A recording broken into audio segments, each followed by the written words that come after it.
High court के आदेश से primary से 22,000 लोगों को हटाने की बात की गई। निश्चित रूप से न्यायालय के आदेश से तो पालन करना पड़ेगा, आज नहीं तो कल। और धीरे धीरे जैसे जैसे फर्जी लोग बाहर होंगे या कई लोग ऐसे होंगे जो तीनों चारों में सेलेक्ट हो गए होंगे, उनका रिजल्ट आ गया होगा तो कई जगह योगदान देंगे, बाकी 3 सीटें खाली हो जाएंगी। तो जिलावार रिक्तियों को मंगवाया गया है, रिक्ति एक बार में नहीं आएगा, सारा जिला अभी भेजेगा। अप्रैल मई तक वैकेंसी आती रहेगी।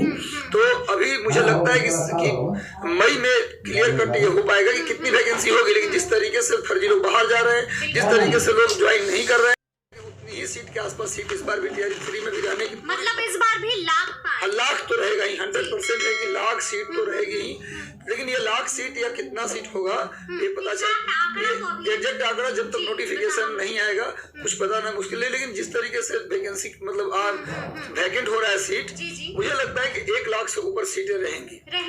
इसमें प्राइमरी का सीट मुझे लगता है सबसे ज्यादा होगा, मैंने 50,000 से ऊपर सीट प्राइमरी का होने की पूरी संभावना है। अकेले 50,000 सीट प्राइमरी में होने की संभावना है। कई लोग ऐसा पूछ भी रहे थे कि सर विषय वाइज की ज्योग्राफी में सीट होगा कि नहीं, कंप्यूटर में सीट होगा कि नहीं। देखिए सारे विषयों में सीट होगी, सारे विषय में होगी, 6 to 8 में भी, 9, 10 में भी, 11, 12 में भी सारे। लेकिन सीट की संख्या हो सकता है किसी में कम होगा, किसी में ज्यादा होगा।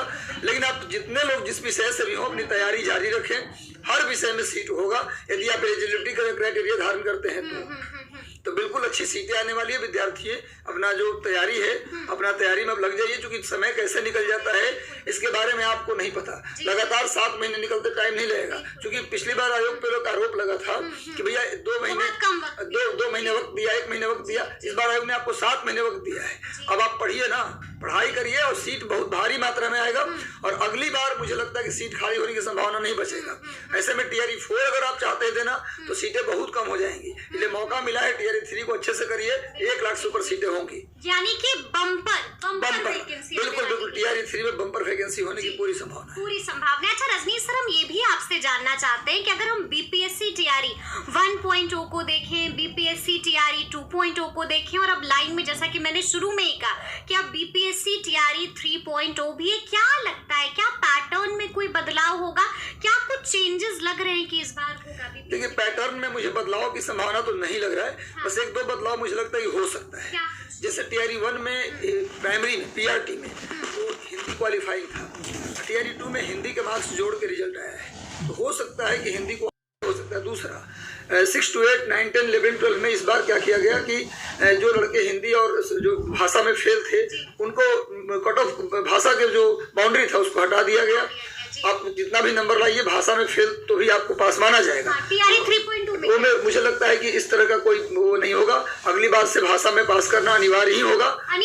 हाँ, भाषा में पास करना बिल्कुल अनिवार्य, क्योंकि इस बार भी वही था। बस कारण ये था कि पेपर इतने टफ कर दिए गए थे।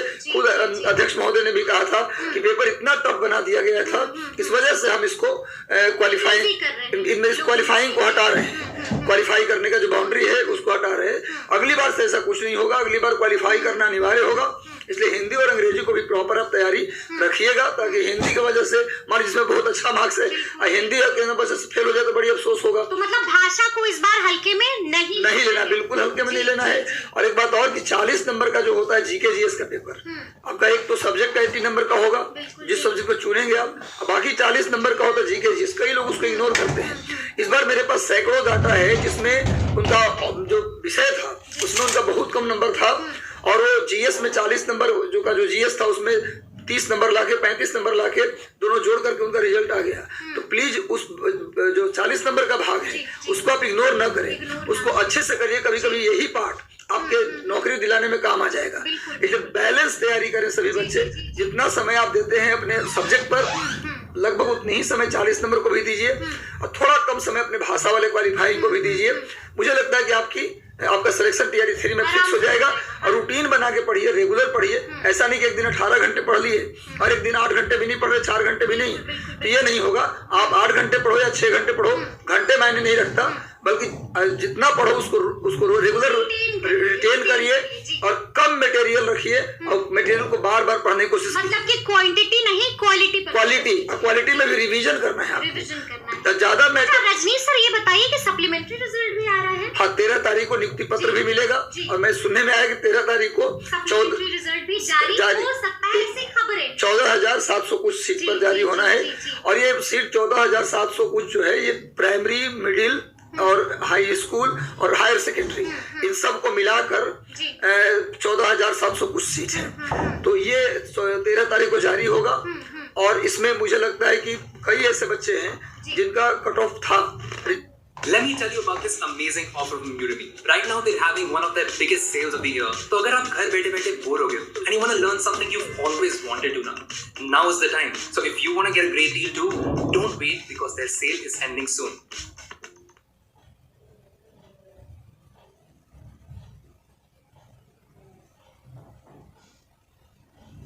मोदी सरकार की गारंटी, सबका अपने पक्के घर का सपना होगा पूरा। 4 करोड़ पक्के घरों का निर्माण, हमारा संकल्प विकसित भारत। रिजल्ट नहीं हुआ सिर्फ एज के कारण। जैसे एक जो ज्यादा एज के थे उसी का टॉपिक हो गया और कम एज के थे उनका नहीं हुआ।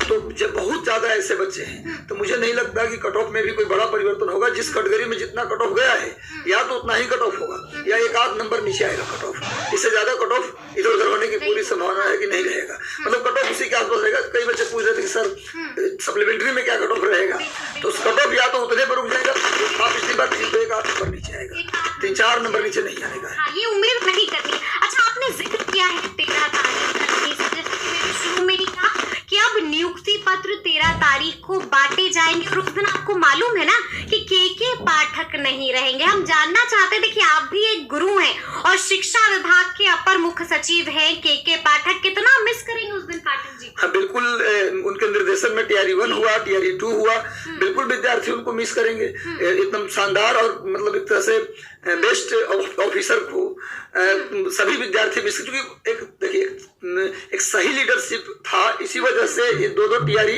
एग्जाम इतने भीड़ के बाद भी एकदम स्मूथली सबका हो गया, सबकी ज्वाइनिंग हो गई। और सबसे बड़ी बात कि हर महीने जो ये होता था बिहार सरकार में नौकरी करो तो 8 महीने बाद सैलरी मिलेगी, हर महीने सैलरी सबके हाथ में आ गया। तो मुझे लगता है कि सभी विद्यार्थी, जब पाठक सर अभी तो हैं ही इसी विभाग में, अगर चेंज हो गए तो हमेशा पाठक सर इस शिक्षा विभाग उनको आप जितने सिलेक्ट अभ्यर्थी उनको मिस जरूर करेंगे। हाँ बिल्कुल मिस करेंगे। हम ये जानना चाहते हैं, अभी आपने भी जिक्र किया कि चेंज होंगे, तो देखिए चर्चाएं बहुत है रजनीश सर। कोई कह रहा है कि वो छुट्टी पर गए हैं, कोई कह रहा है कि उनकी छुट्टी हो गई है शिक्षा विभाग से। हम रजनीश सर से ये जानना चाहेंगे, आप एक गुरु हैं, इस पूरे कार्यकाल को पाठक जी के कैसे देखते हैं? क्या वाकई में सुधार किया है उन्होंने शिक्षा व्यवस्था? बहुत शानदार सुधार हुआ मैम, क्योंकि देखिए मैं बताऊं आपको कि हमने स्कूल में खुद देखा है कि टीचर 10 बजे से क्लास है तो 11 बजे पहुंच रहे हैं। कोई पढ़ता है सरकारी स्कूल में आपके यहाँ से? मेरे स्कूल में, मेरे गांव में जो मेरे चाचा उस के लड़के हैं वो पढ़ते हैं अभी। हाँ बिल्कुल पढ़ते हैं, मैंने देखा है। अब क्या व्यवस्था थी और अब क्या है रजनीश? मैंने तब की व्यवस्था पहले बता देता हूँ। 10 बजे से स्कूल है तो 11 बजे टीचर पहुंच रहे हैं। एप्लीकेशन दिया हुआ है, मैंने ऐसा देखा कि स्कूल में एप्लीकेशन पड़ा है, डेट नहीं पड़ा है, केवल सिग्नेचर सब पड़ा है। कोई बाहर से आएगा तो वहाँ पर डेट डाल दीजिएगा जी कि आज है छुट्टी पे गए हैं और छुट्टी पे 4 दिन पहले से हैं। निश्चित रूप से इस कड़ाई से ऐसा भी होता था, बिल्कुल होता था ऐसा। और आज पाठक सर के आने से कम 9 बजे मतलब 9 बजे, शाम के 5 बजे मतलब 5 बजे ये जो हुआ है ना, आगे जो बिहार का जो फ्यूचर है, जिसके कंधे पर अगले 50 साल हमारा देश और बिहार चलेगा, उसकी सब मेन तो जड़ हमारा स्कूल है, जहाँ से हमारे देश का संसाधन तैयार होता है। और वहीं इस तरह की बातें से टीचर का लेट जाना, इस तरीके से बिना बच्चों पर ध्यान नहीं देना, निश्चित रूप से पाठक सर के आने के बाद ही टोटली समझिए कि एक बड़ा चेंज हुआ। और शिक्षा जो हमारा जो शिक्षा का मंदिर है स्कूल, उसमें टीचर अब टाइम से आने लगे, टाइम से जाने लगे, पढ़ाने लगे, फीडबैक उनका होने लगा। ये बहुत बड़ा चेंज हुआ है और इसका प्रभाव अगले 5 साल में बिहार जो प्रभाव होगा, जो सुंदर स्कूल बनेगा, अच्छे बच्चे निकलेंगे, इसके जड़ में सिर्फ पाठक सर, मतलब क्रेडिट गोज टू के ओनली पाठक सर, केवल पाठक सर को और किसी को नहीं जाता है। बाकी हर लोग का, शिक्षा विभाग के जितने लोग लगे हैं सबको है इसमें योगदान, जो टीचर पढ़ा उनका भी योगदान है, पर एक नेतृत्व जो उन्होंने प्रदान किया शिक्षा विभाग को, जो रास्ता दिखाया वो काबिल प्रदान। जी बिल्कुल। चलिए, आखिरी सवाल है रजनीश सर, जिस तरह से हम देख रहे हैं कि बीपीएससी TRE 1.0 हो या फिर 2.0, अभ्यर्थियों ने कई गलतियां की हैं जो अब भी अभ्यर्थी दोहरा रहे हैं, बाज नहीं आ रही, क्या सलाह दीजिएगा? क्योंकि अब लाइन में 3.0 भी है, क्या सलाह दीजिएगा? एक तो अभ्यर्थी को सलाह है कि एक तो मैंने कहा कि रूटीन बना के आप पढ़िए और सेल्फ स्टडी पर ज्यादा फोकस कीजिए, कोचिंग पर कम भरोसा कीजिए। हम कोचिंग में बैठे फिर भी बोल रहे हैं, अगर सेल्फ स्टडी आप करते हैं रूटीन से तो आपका सिलेक्शन की संभावना ज्यादा होगी। कोचिंग में जाने के बजाय कोचिंग में संभावना कम हो जाएगा, लेकिन सेल्फ स्टडी करेंगे तो संभावना ज्यादा है। दूसरी बात कि डॉक्यूमेंट पिछली बार कई लोगों का थियरी 1 में मैं चेतावनी दिया फिर भी लोग नहीं सुधरे।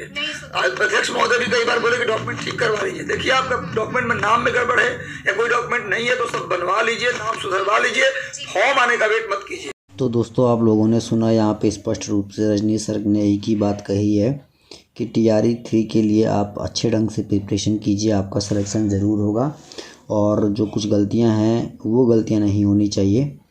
और उन्होंने के पाठक की भी काफ़ी सराहना की। उन्होंने कहा कि विद्यालयों का जो है मॉडल बदला है। तो दोस्तों इस वीडियो में इतना ही, पसंद आए तो शेयर कीजिएगा। धन्यवाद दोस्तों, जय हिंद।